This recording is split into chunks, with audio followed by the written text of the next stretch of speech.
हाँ mic check check check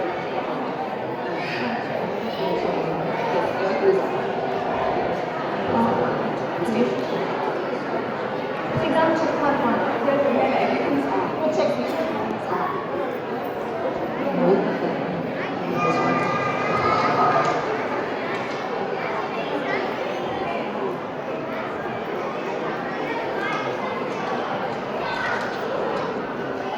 ಸಕಲ ವಿದ್ಯಾ ಪಾರಂಗತಳಾದ ರಾಜಕುಮಾರಿ ವಿದ್ಯಾಧರಿಗೆ ಮದುವೆ ಮಾಡಲು ಅವಳ ತಂದೆ ಉತ್ಸುಕನಾಗಿದ್ದಾರೆ. ರಾಜಕುಮಾರಿ ಮಹಾಪಂಡಿತನನ್ನೇ ವರಿಸುವನೆಂದು ಪಟ್ಟು ಹಿಡಿದಿದ್ದಾರೆ. ಮಂತ್ರಿಯು ತನ್ನ ಮಗಳು ವಿದ್ಯಾಧರಿಗೆ ತಕ್ಕ ವರನಾಗಬಹುದು ಎಂದಾಗ ರಾಜನು ಮಂತ್ರಿಯ ಮಗ ರಾಜಕುಮಾರಿಯನ್ನು ಮದುವೆಯಾಗುವುದು ಸೂಕ್ತವಲ್ಲ ಎಂದನು. ಇದನ್ನು ಅವಮಾನವೆಂದು ಭಾವಿಸಿ ಮಂತ್ರಿಯು ಸೇಡು ತೀರಿಸಿಕೊಳ್ಳಲು ಸರಿಯಾದ ಸಮಯಕ್ಕೆ ಕಾಯುತ್ತಿರುತ್ತಾನೆ. ರಾಜನು ತನ್ನ ಮಗಳಿಗೆ ಇನ್ನೂ ಮದುವೆಯಾಗಿಲ್ಲ ಎಂದು ವ್ಯಥೆಯಲ್ಲಿರುವಾಗ ಇದರ ಬಗ್ಗೆ ಯೋಚಿಸಿ ನಾನು ಹಣ್ಣಾಗಿದ್ದೇನೆ. ಈಗಲಾದರೂ ಯಾರಾದರೂ ಒಬ್ಬ ಒಳ್ಳೆಯ ರಾಜಕುಮಾರನಿಗೆ ಮದುವೆ. ಅಪ್ಪ ನನ್ನ ಸವಾಲುಗಳನ್ನು ಬಿಡಿಸಲು ಸಾಮರ್ಥ್ಯ ಇರುವ ಪಂಡಿತ ರಾಜಕುಮಾರನನ್ನು ಮಾತ್ರ ನಾನು ಕಲಿಸುವೆ. ಮಗಳೇ, ನೀನು ಬಹಳಷ್ಟು ರಾಜಕುಮಾರರಿಗೆ ನಿನ್ನ ಪ್ರಶ್ನೆಗಳ ಸಿಲುಕಿಸಿ ಅವರನ್ನು ಮರೆತು ಬೇಗ ನಿರ್ಧರಿಸಿಕೊಳ್ಳುತ್ತಿದ್ದಾರೆ. ನೀನು ಸಕಲ ವಿದ್ಯೆಯ ಪಾರಂಗತಳಿದೆ ಎಂದು ನನ್ನನ್ನು ಸೇರಿ ಇಡೀ ರಾಜ್ಯಕ್ಕೆ ಬಿಟ್ಟಿರುವುದು. ನಿನ್ನನ್ನು ವಹಿಸುವ ಆ ಮಹಾಪಂಡಿತನನ್ನು ಹೇಗೆ ಹುಡುಕುವುದೋ ನನಗೆ ತಿಳಿಯುತ್ತದೆ. ನಿಮ್ಮ ಸಂಕಷ್ಟ ಮುಗಿಯುತ್ತೆಂದು ತಿಳಿಯಿರಿ. ರಾಜಕುಮಾರಿಗೆ ನಾನು ಸೂಕ್ತ ವರವನ್ನು ಹುಡುಕಿದ್ದೇನೆ. ಬಹಳ ಸಂತೋಷ ಮಹಾಮಂತ್ರಿಗಳೇ. ಆ ರಾಜಕುಮಾರನ ಬಗ್ಗೆ ತಿಳಿಯಲು ನಾನು ಉತ್ಸುಕನಾಗಿದ್ದೀನಿ. ಅವನ ಬಗ್ಗೆ ಸ್ವಲ್ಪ ತಿಳಿಸಿ. ಆ ಕಾಶ್ಮೀರದ ರಾಜಕುಮಾರದ ಬಗ್ಗೆ ಏನು ಹೇಳಿದರೂ ಸಾಲದು. ಅವನು ಮಹಾಪಂಡಿತನು. ನನ್ನ ಮೇಲೆ ನಂಬಿಕೆ ಮದುವೆ ಮಾಡಿಸಿಕೊಡಿ. ನಮ್ಮ ಮಹಾಮಂತ್ರಿಯು ಲೋಕದಲ್ಲಿ ಉತ್ತಮ ಹಾಗೂ ರಾಜಕುಮಾರಿಗೆ ಸೂಕ್ತವರನ್ನೇ ಹುಟ್ಟಿದ್ದಾರೆ. ಈ ರಾಜಕುಮಾರನ ಪಾತ್ರಕ್ಕೆ ನಾನು ಸಾಧ್ಯ. ನೀವು ಹೇಳಿದ ಮಾತಿನಿಂದ ನನಗಾಗುತ್ತಿರುವ ಹರ್ಷ ಏನು ತಿಳಿದು ಆ ರಾಜಕುಮಾರನನ್ನು ಬರೆದಿದೆ. ಅವನೊಮ್ಮೆ ಭೇಟಿ ಮಾಡಿ ಮುಂದಿನ ಕಾರ್ಯಕ್ರಮದ ಬಗ್ಗೆ ಆಲೋಚಿಸೋಣ. ಸುಳ್ಳು ಹೇಳಿ ಕಪಟದಿಂದ ರಾಜ ಹಾಗೂ ವಿದ್ಯಾಧರಿಗೆ ಈ ಕಾಶ್ಮೀರದ ರಾಜಕುಮಾರನೇ ಸೂಕ್ತವರನೆಂದು ನಂಬಿಸಿಬಿಡುತ್ತಾನೆ. ರಾಜನು ವಿದ್ಯಾಧರೆಯ ಮದುವೆ ಈ ಯುವಕನೊಂದಿಗೆ ಮಾಡಿಸುತ್ತಾನೆ. ನವವಧುವು ತನ್ನ ಪತಿಯ ಪಾಂಡಿತ್ಯದ ಬಗ್ಗೆ ಇನ್ನಷ್ಟು ತಿಳಿದುಕೊಳ್ಳಲು ಅವನೊಂದಿಗೆ ಮಾತನಾಡಲು ಪ್ರಯತ್ನಿಸುತ್ತಾಳೆ. ನಿಮ್ಮನ್ನು ನೋಡಿದ ಕೂಡಲೇ ನೀವು ಸಕಲ ವಿದ್ಯೆಯನ್ನು ಕಲಿತ ಪಂಡಿತರೆಂದು ಭಾಸವಾಯಿತು. ಹಾಗಾಗಿ ನಿಮ್ಮನ್ನು ಬಯಸಲು ನಾನು ಸಂತೋಷದಿಂದ ಒಪ್ಪಿಕೊಂಡೆ. ನಿಮ್ಮ ಕಾಶ್ಮೀರ ದೇಶದ ಬಗ್ಗೆ ನಾನು ಬಹಳ ಕೇಳಿದ್ದೇನೆ. ನಿಮ್ಮ ದೇಶದ ಬಗ್ಗೆ ಸ್ವಲ್ಪ ಹೇಳ್ತೀರಾ? ನನ್ನ ಬಳಿ ಒಂದು ಸೊಗಸಾದ ಸವಾಲಿದೆ. ನಿಮ್ಮಂತಹ ಪಂಡಿತರಿಗೆ ಇದು ಸಾಟಿಯಾಗುತ್ತದೆ. ಬಿಡಿಸಲು ತಯಾರಿದ್ದೀರಾ?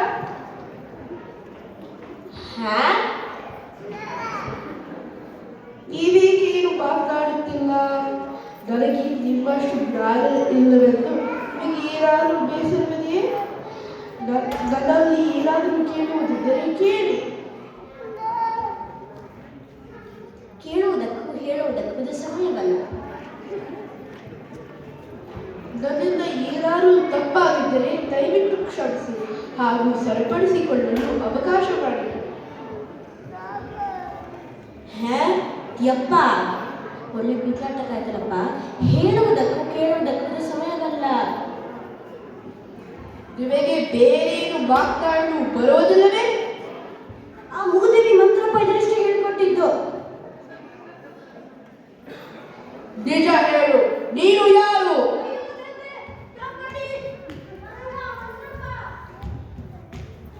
ಸರಿ ಸರಿ ಸರಿ ಹೇಳ್ತೀನಿ. ನಾನು ಕುರುಬ್ರ ಪಿಳ್ಳೆ. ಊರಲ್ಲಿ ಕುರಿ ಕಾಯ್ಕೊಂಡು ಹಿಟ್ಟು ತಿನ್ಕೊಂಡು ಬೆಳ್ಳಿ ಬೋಡಿತೋ ಕೋಳಿ ಹೋಗಿತೋ ಅಂತ ಹಾಡ್ಕೊಂಡಿದ್ದೆ. ಆ ಮಂತ್ರಪ್ಪ ಯಾಮಾರಿಸಿ ಬಟ್ಟೆ ಬರೆ ಕಟ್ಟಿ ರಾಜ್ಕುಮಾರ್ ಜೊತೆ ಹೆಗಣ ಅಲ್ಲಲ್ಲ ಲಗ್ನ ಮಾಡಿಸಿ ಅಂತ ಕರ್ಕೊಂಡ್ಬಂದ. ಅದಕ್ಕೆ ಬಂದಿದ್ದಪ್ಪ. ಅದು ಬಿಟ್ಟು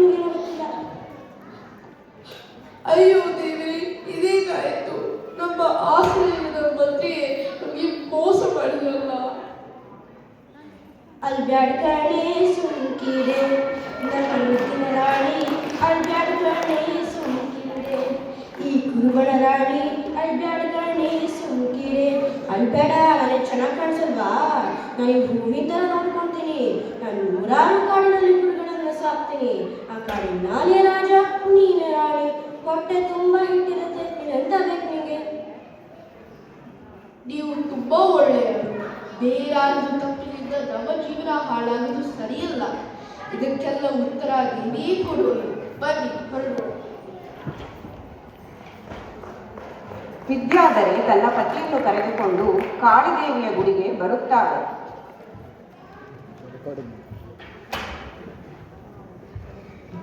ದೇವಿ, ಪರಮಭಕ್ತರಾದ ನನ್ನ ಮನವಿಯನ್ನು ಕೇಳಿ ನನ್ನ ಪತಿಗೆ ವಿದ್ಯಾ ಬುದ್ಧಿಯನ್ನು ಅನುಗ್ರಹಿಸಿ. ಇಲ್ಲಿ ನೋಡಿ, ಇದು ದೇವಿ ಸಂಚಾರದಿಂದ ಬರುವ ಸಮಯ. ನೀವು ಈ ಗರ್ಭಗುಡಿಯಲ್ಲಿ ಕುಳಿತು ಬಾಗಿಲು ಹಾಕಿಕೊಳ್ಳಿ. ದೇವಿ ಬಂದು ನಿಮಗೆ ವಿದ್ಯಾ ಬುದ್ಧಿ ಅನುಗ್ರಹ ಮಾಡಿದರೆ ಮಾತ್ರ ಬಾಗಿಲು ತೆರೆಯಲಿ. ನಾನು ಇಲ್ಲೇ ನಿಮಗೆ ಕಾಯುತ್ತೇನೆ. ಹೇಳ್ದಂಗೆ ಮಾಡ್ತೀನಿ. ಯುವಕನು ಗರ್ಭಗುಡಿಗೆ ಹೋಗಿ ಬಾಗಿಲು ಹಾಕಿಕೊಳ್ಳುತ್ತಾನೆ. ವಿದ್ಯಾಧರೆಯು ಪ್ರಜ್ಞೆ ಕಳೆದುಕೊಳ್ಳುತ್ತಾಳೆ. ಕಾಳಿದೇವಿಯು ಸಂಚಾರವನ್ನು ಮುಗಿಸಿ ಗುಡಿಗೆ ಬರುತ್ತಾಳೆ.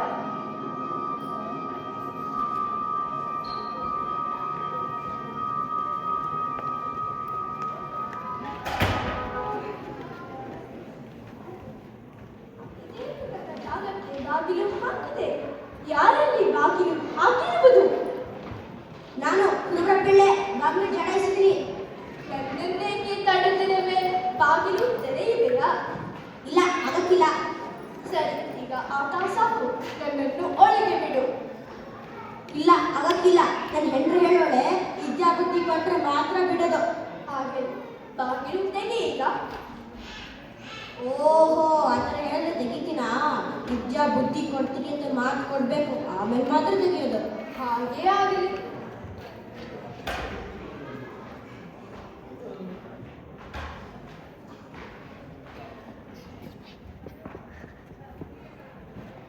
ಈಗ ಹೇಳು, ಏನ್ ಬೇಕು ನಿನಗೆ?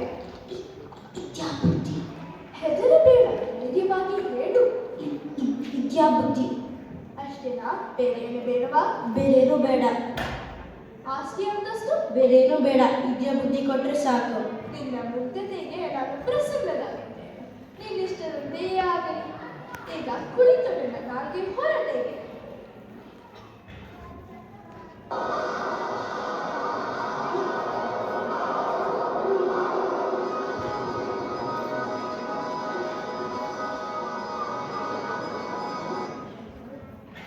ವಿದ್ಯಾಬುದ್ಧಿಯನ್ನು ಪಡೆದು ಯುವಕ ಕಾಳಿದಾಸನಾಗಿ ದೇವಿಯನ್ನು ಪ್ರಶಂಸಿಸಿ ಹಾಡುತ್ತಾನೆ. ದೇವ ದೇವೇಶ ದೈತ್ಯೇಶ ಯಕ್ಷೇಶ ಭೂತೇಶ ವಾಗೀಶ ಕೋಡೇಶ ಪಾರ್ವಗ್ನಿಕೋಟೀರ ಮಾಣಿಕ್ಯ ಸಂಕೃಷ್ಟ ಬಾಲಾತ ಪೋತಾಮಲಾಕ್ಷಾರ ಸಾರುಣ್ಯ ಲಕ್ಷ್ಮೀ ಗೃಹೀತಾಂಗಿ ಪದ್ಮದ್ವಯೇ ಮದ್ವಯೇ ಪುರುಷಿನ ವರತ್ನ ಪೀಠ ಸ್ಥಿತೆ ಸುಸ್ಥಿತೆ ಶಂಖ ಪದ್ಮದ್ವಯೋಪಾಶ್ರಿತೆ ಆಶ್ರಿತೆ ದೇವಿ ದುರ್ಗಾ ಕ್ಷೇತ್ರ ಪಾಲಯಿತೆ ಮತ್ತಮಾತಂಗ ಕನ್ಯಾ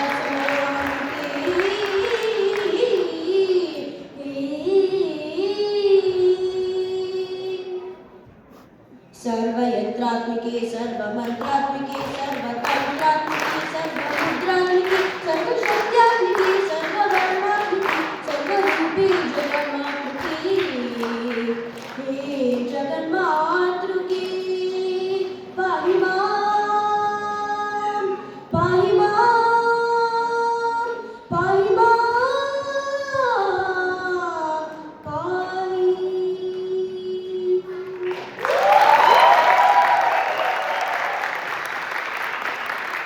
ಕಾಳಿದೇವಿಯು ಅಂತರ್ಧಾನವಾಗುತ್ತಾಳೆ. ವಿದ್ಯಾಬುದ್ಧಿಯನ್ನು ಪಡೆದು ಪುಳುಕಿತನಾದ ಕಾಳಿದಾಸನು ತನ್ನ ಪತ್ನಿಯಾದ ವಿದ್ಯಾಧರೆಯನ್ನು ಮರೆತು ಹೊರಟು ಹೋಗುತ್ತಾನೆ. ಅವನು ಹೊರಟು ಹೋದ ಬಳಿಕ ವಿದ್ಯಾಧರೆಗೆ ಎಚ್ಚರವಾಗುತ್ತದೆ.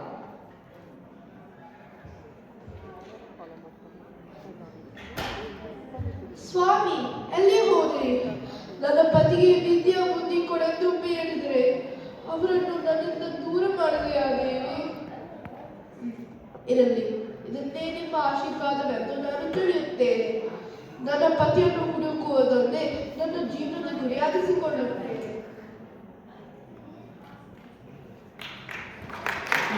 ಆಶೀರ್ವಾದದಿಂದ ಪಾಂಡಿತ್ಯವನ್ನು ಪಡೆದ ಕಾಳಿದಾಸನು ಭೋಜರಾಜನ ಆಸ್ಥಾನವನ್ನು ಅಲಂಕರಿಸುತ್ತಾನೆ.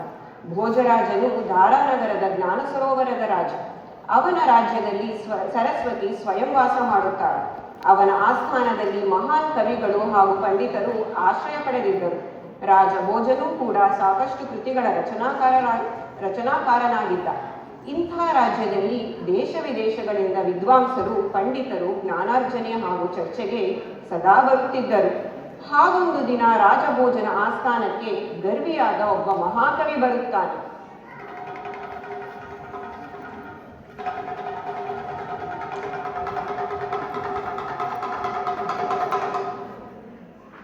ಹೇ ರಾಜ, ಮಹಾಕವಿಯಾದ ನಾನು ನಿನ್ನ ದರ್ಶನಾಭಿಲಾಷೆಯಿಂದ ಬಂದಿರುವೆನು. ಮಹಾಕವಿಗಳಿಗೆ ಸ್ವಾಗತ. ನಿಮ್ಮಂತಹ ಪಂಡಿತರಿಗೆ ನಮ್ಮ ಆಸ್ಥಾನದ ಬಾಗಿಲು ಯಾವಾಗಲೂ ತೆರೆದಿರುತ್ತದೆ. ನಿಮ್ಮ ರಾಜ್ಯದ ವಿದ್ವತ್ತು ಇಡೀ ಭಾರತ ಖಂಡದಲ್ಲಿ ಪ್ರಸಿದ್ಧವಾಗಿದೆ. ನಿಮ್ಮಲ್ಲಿ ಬಹಳ ಮೇಧಾವಿಗಳು, ವಿದ್ವಾಂಸರು ಮತ್ತು ಪಂಡಿತರು ಇದ್ದಾರೆ ಎಂದು ನಾನು ಕೇಳಿದ್ದೇನೆ. ನಿಮ್ಮ ವಿದ್ವತ್ಸರಿಗೆ ನನ್ನದೊಂದು ಸಮಸ್ಯಾತ್ಮಕ ಪ್ರಶ್ನೆ ಇದೆ. ಖಂಡಿತ. ನಮ್ಮ ಆಸ್ಥಾನದಲ್ಲಿ ಮಹಾಪಾಂಡಿತ್ಯಕ್ಕೆ ಕೊರತೆ ಏನಿಲ್ಲ. ನಿಮ್ಮ ಪ್ರಶ್ನೆಗೆ ನಮ್ಮ ಸಭೆಯಲ್ಲೇ ಸೂಕ್ತ ಪರಿಹಾರ ಸಿಗುವುದರ ನಂಬಿಕೆ ನಮಗಿದೆ. ಅದೇನೆಂದು ಕೇಳಿ. ಈ ಸಭೆಯಲ್ಲಿ ನನ್ನ ಪ್ರಶ್ನೆಯನ್ನು ಯಾರೇ ಬಿಡಿಸಿದರೂ ಸರಿ. ನಿಮ್ಮ ಆಸ್ಥಾನದ ವಿದ್ವತ್ತಿಗೆ ಸಾಟಿ ಇಲ್ಲ ಅನ್ನೋದು ಸಾಬೀತಾಗುತ್ತದೆ. ಒಂದು ವೇಳೆ ನನ್ನ ಪ್ರಶ್ನೆಯನ್ನು ಬಿಡಿಸಲಾಗದಿದ್ದರೆ ನಿಮ್ಮ ಆಸ್ಥಾನದ ವಿದ್ವಾಂಸರೆಲ್ಲರೂ ಶರಣಾಗತರಾಗಿ ನನ್ನ ಶಿಷ್ಯರಾಗಬೇಕು. ಈ ಸವಾಲಿಗೆ ಒಪ್ಪಿಗೆ ಇದೆಯೇ? ಒಪ್ಪಿಗೆ ಇದೆ ಮಹಾಪ್ರಭು. ಇದನ್ನು ಬಿಡಿಸಲು ನಾವು ಶಕ್ತರಾಗಿದ್ದೇವೆ ಎಂಬ ನಂಬಿಕೆ ನಮಗಿದೆ. ಕುಂತಿಸಿದವರಾಗಲು ಕುಂಭಕರ್ಣಃ. ಇದೇ ನನ್ನ ಪ್ರಶ್ನೆ. ವಿದ್ವಾಂಸರೇ, ಯಾವುದು ಕುಂಭಕರ್ಣರು? ಕುಂತಿಸಿದರು ಹೇಗಾಗುತ್ತಾರೆ ಮಹಾಪ್ರಭು? ಇದು ನಮಗೆ ತಿಳಿಯುತ್ತಿಲ್ಲ.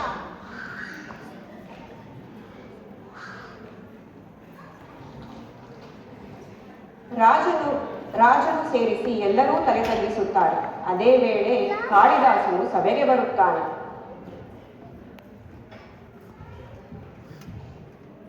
ಇದೇನು ಸದಾ ಜ್ಞಾನಾರ್ಜನೆ ಚರ್ಚೆಗಳಿಂದ ಕಂಗೊಳಿಸುತ್ತಿದ್ದ ಈ ಸಭೆ ಇಂದು ಮಂಕುಬಣ್ಣದಾಗಿ ಸ್ತಬ್ಧವಾಗಿದೆ. ಅದನ್ನು ನಾನು ಹೇಳುತ್ತೇನೆ. ನಾನು ಇಟ್ಟ ಪ್ರಶ್ನೆಯನ್ನು ಬಿಡಿಸಲಾಗದೆ ಇಡೀ ಭಾರತ ಖಂಡದಲ್ಲಿ ವಿದ್ವತ್ತನ್ನು ಮೆರೆದ ಈ ಸಭೆ ನನಗೆ ಶರಣಾಗಿದೆ. ಇವಾಗ ನಿಮ್ಮ ಸರದಿ. ನಿಮ್ಮಂತಹ ಮಹಾಪಂಡಿತರಿಗೆ ಶರಣಾದ ಶಿಷ್ಯನಾಗುವವನಿಗೆ ಏನೂ ಅಭ್ಯಂತರವಿಲ್ಲ. ಆದರೆ ನಿಮ್ಮ ಪ್ರಶ್ನೆ ಇನ್ನೊಮ್ಮೆ ಕೇಳಿಬಿಡ. ಕುಂತಿಸಿದವರಾಗಲು ಕುಂಭಕರ್ಣಃ. ಇನ್ನೊಮ್ಮೆ ಕೇಳಿ. ಕುಂತಿಸಿದವರಾಗಲು ಕುಂಭಕರ್ಣಃ. ಓಹೋ, ಇದು ಬಹಳ ಸುಲಭ. ಮಹಾರಾಜರೇ ಇದನ್ನು ಬಿಡಿಸಬಹುದು. ಮಹಾರಾಜನ ಬಿಡು, ನೀನೇ ಇದಕ್ಕೆ ಉತ್ತರ ಹೇಳು. ಕಾಪಾಡು ಪತ್ನಿ ಗೃಹಭೂಷಣಂ ಕಿಂ ಕೋರಾಮ ಶತ್ರು ಕಿಂ ಅಗಸ್ತ್ಯ ಜನ್ಮ ಕಃ ಸೂರ್ಯಪುತ್ರಃ ವಿಪರೀತ ಪೃಚ್ಛ ಕುಂತಿ ಸತೋ ರಾವಣ ಕುಂಭಕರ್ಣಃ. ಮಹಾರಾಜರೇ, ಪಾಂಡುರ ಪತ್ನಿ ಯಾರು? ಕುಂತಿ. ಮನೆಗೆ ಭೂಷಣನಾರು? ಸುತ. ರಾಮನ ಶತ್ರು ಯಾರು? ರಾವಣ. ಅಗಸ್ತ್ಯರು ಹುಟ್ಟಿದ್ದು ಕುಂಭ. ಸೂರ್ಯನ ಪುತ್ರ ಯಾರು? ಕರ್ಣ. ಕುಂತಿಸುತ್ತೋ ರಾವಣ ಕುಂಭಕರ್ಣ. ಭಲೆ ಭಲೆ ಕಾಳಿದಾಸ, ಮೆಚ್ಚಿದ ನಮ್ಮ ಪಾಂಡಿತ್ಯವನ್ನು. ಅಸೂಯೆ, ಅಹಂಕಾರ ಇದರಿಂದ ಯಾರು ಹಿರಿಯರಾಗುವುದಿಲ್ಲ. ನಿನ್ನ ಚತುರತೆಗೆ ನನ್ನ ನಮನಗಳು. ನಾನು ನಿನಗೆ ಶರಣಾದೆ. ಮಹಾಪಂಡಿತರೇ, ನೀವು ನನಗಿಂತ ಹಿರಿಯರು. ನೀವು ನನಗೆ ಆಶೀರ್ವಾದಿಸಿ. ವಯಸ್ಸಿನಲ್ಲಿ ನಾನು ಹಿರಿಯ, ವಿದ್ವತ್ತಿನಲ್ಲಿ ಕಾಳಿದಾಸ ಹಿರಿಯ. ಕಾಳಿದಾಸನಂತಹ ಮಹಾಕವಿ ಎಂದೆಂದೂ ಇರಲಿಲ್ಲ, ಮುಂದೆಯೂ ಇರುವುದಿಲ್ಲ. ಕುರಿಯನ್ನು ಕಾಯುತ್ತಾ ಮುಗ್ಧನಾಗಿದ್ದ ವ್ಯಕ್ತಿಯು ದೇವಿ ಕಾಳಿಯ ಆಶೀರ್ವಾದ ಪಡೆದು ಕಾಳಿದಾಸನಾಗಿ ಅನೇಕ ಮರೆಯಲಾಗದ ಕೃತಿಗಳಾದ ಶಾಕುಂತಲ, ಕುಮಾರಸಂಭವ, ಶ್ಯಾಮಲ ದಂಡಕಂಗಳನ್ನು ರಚಿಸಿ ವಿಶ್ವವಿಖ್ಯಾತನಾಗುತ್ತಾನೆ. ಮುಂದೆ ವಿದ್ಯಾಧರಿಯು ಧಾರಾನಗರಕ್ಕೆ ಬಂದು ಕಾಳಿದಾಸನ ಜೊತೆ ಸೇರುತ್ತಾಳೆ. ಕಾಳಿದಾಸನ ಕಥೆಯು ದೇವರ ಆಶೀರ್ವಾದ ಹಾಗೂ ಸ್ವಪ್ರಯತ್ನದಿಂದ ಏನು ಬೇಕಾದರೂ ಸಾಧಿಸಬಹುದು ಎಂದು ತೋರಿಸುತ್ತದೆ. ಪಾತ್ರದ ಪರಿಚಯ. ರಾಜ ಹಾಗೂ ಭೋಜರಾಜನಾಗಿ ಮಯೂರ್, ಮಂತ್ರಿ ಗುಣಸಾಗರ ಹಾಗೂ ಮಹಾಕವಿಯಾಗಿ ಕೃಷ್ಣ, ವಿದ್ಯಾಧರೆಯಾಗಿ ಪ್ರಿಯಾಂಕಾ, ಕಾಳಿದೇವಿಯಾಗಿ ಕೃತಿ, ಸಹಾಯಕ ಹಾಗೂ ಆಸ್ಥಾನ ಕವಿಯಾಗಿ ಕೃತಿಕ್, ಕಾಳಿದಾಸನಾಗಿ ಸಿದ್ಧಾಂತ್,